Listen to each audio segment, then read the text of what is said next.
This tutorial is going to cover just some of the basic rules for exponents and radicals and how to simplify those. So a couple of things that we can see here is you're looking at just the basic rules for exponents. And so we have things like this: x to the a times x to the b is going to be equal to x to the a plus b.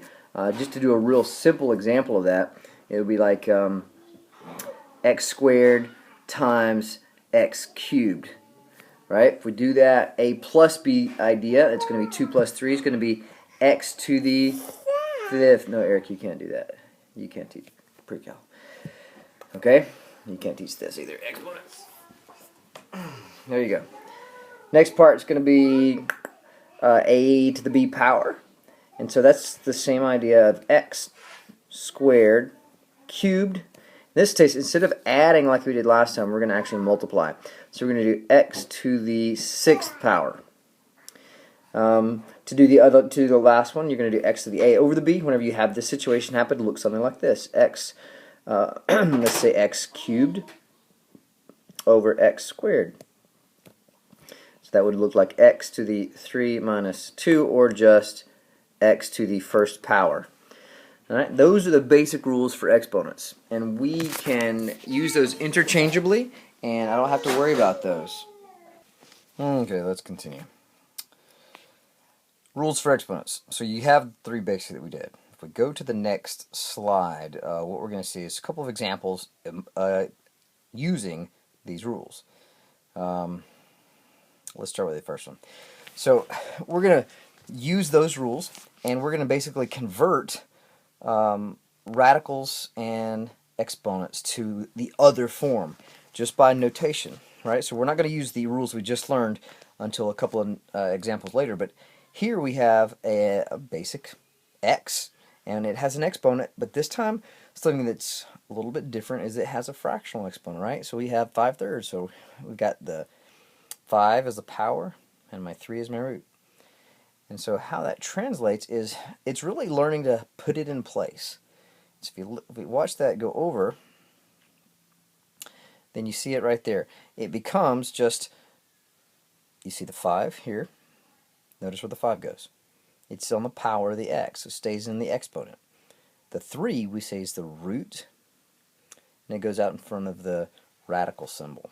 And so x to the 5/3 is exactly the same thing as saying the cube root of x to the 5th power. Identically the same. Alright, so here's another example. What if we had 3x squared, all of that to the 1/5 power? Right? If you notice what happened, my base in the previous example just went directly underneath the radical. Here we have 3x squared as the base of the 1/5 power. So when I raise that, so I'm going to have a 5th root. So instead of having a cube root, this one, we're going to have a 5th root. And the inside's going to be raised to the 1st power. So I don't really need to write down when it's raised to the 1st power. So it'll look just like that. Notice the whole base is underneath the exponent, or underneath the radical symbol, and your root here shows up in front of the radical itself. Here's the next example. What if we had this? 10x to the 2/3. Remember, that's going to be the power to raise it to. That's going to be the radical root that we have. So it'll look just like this. It's really just putting them in a certain position. You know, the 2 is the exponent, and the 3 goes in front of the radical. And it's the same every time. Practice and know those steps. Okay, let's try some other examples. What if we went backwards the other way? What if I started with the radical symbol and I wanted to write it as an exponent? Well, it's the same exact thing. You just need to know what goes where.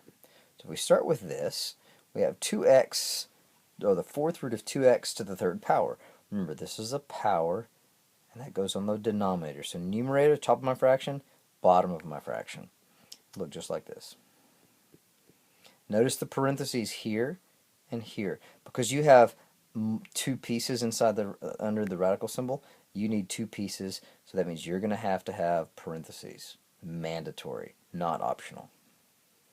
Next example. It's going to be this one. And so it pretty much is the same thing, Except this time, notice I don't have any exponents inside other than that squared part, but that squared part's also just applying to the x. So I don't really have everything to a power here, so I don't need to make it any more complicated. I put everything into the radical inside here.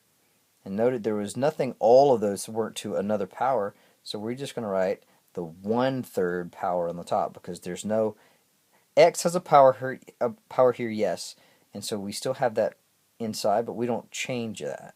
Like over here, that 3, it's outside of everything. So here we don't really have anything that's a power outside of everything. That's why you see a 1 on the top of the fraction here for 1/3. Let's do one more example. All right, so we have the 6th root of 124 raised to the 7th power. This one's probably the easiest. It's just like that one, except no x's. All right, so it's equal to 124 to the 7/6 power.